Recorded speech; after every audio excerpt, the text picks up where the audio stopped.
Leveling in surveying.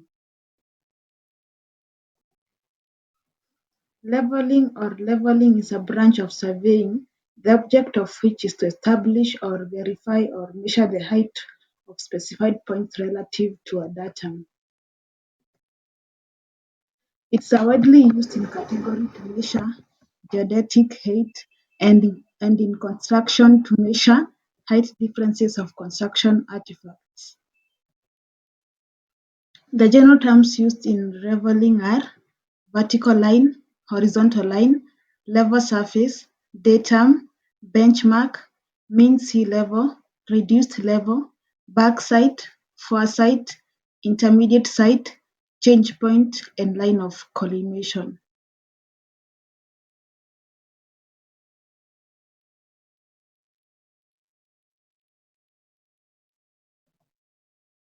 Instruments used in leveling survey.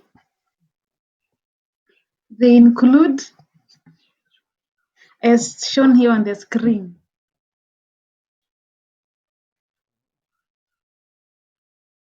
examples of leveling are shown here in the screen.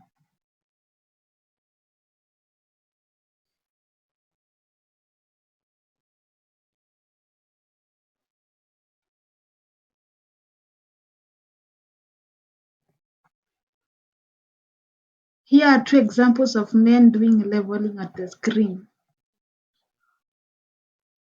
using a damp level.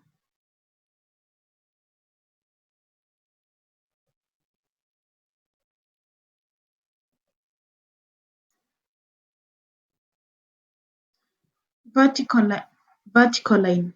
It's a line that follows the local direction of gravity as indicated by using the plumb line. A horizontal line is a line in horizontal plane. In surveying, it's a line perpendicular to the local vertical surface. Level surface, a curved surface that at every point is perpendicular to the local damp line. The plumb line means the direction in which the gravity acts. Level surfaces are approximately spherical in the shape.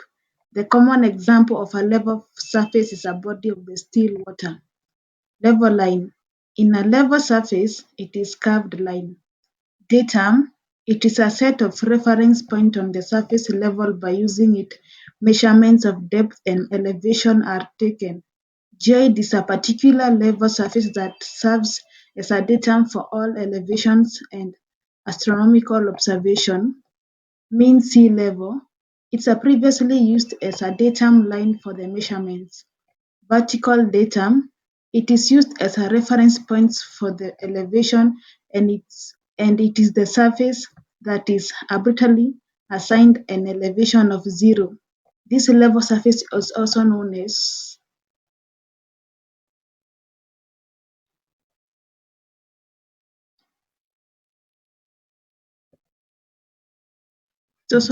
reference datum, since during the vertical datum many heights have been related to this surface. Elevation or reduced level. It is the vertical distance of a point above or below the datum line.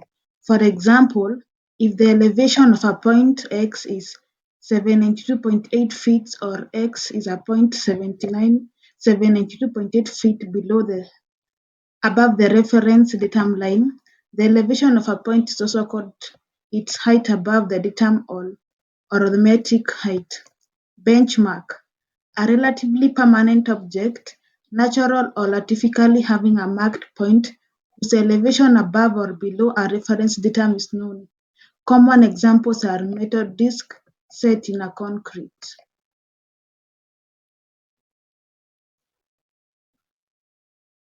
Backside. It is the first reading taken on a point of elevation. Foresight. It is the last reading taken on a point before shifting the instrument. It is usually the point where elevation is to be measured. Line of sight or line of collimation.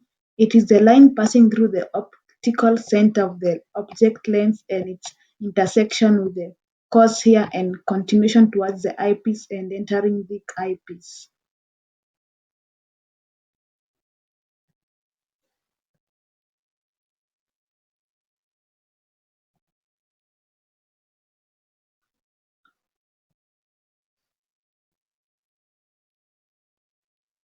Here the screen is an example of a rise and fall method. For booking and reducing the levels of points, there are two systems, namely the height of the instrument or the height of the collimation method and the rise and fall method. The columns for booking the readings in a level book is the same for both methods, but for reducing the levels. The number of additional columns depends upon the method of reducing the levels. Note that, except for the change point, each staff readings is written on a separate line so that each staff position has its unique reduced level. This remains true at the change point since the staff does not move the backside from a forward instrument station is taken at the same staff position, but the foresight has been taken from the backward instrument station.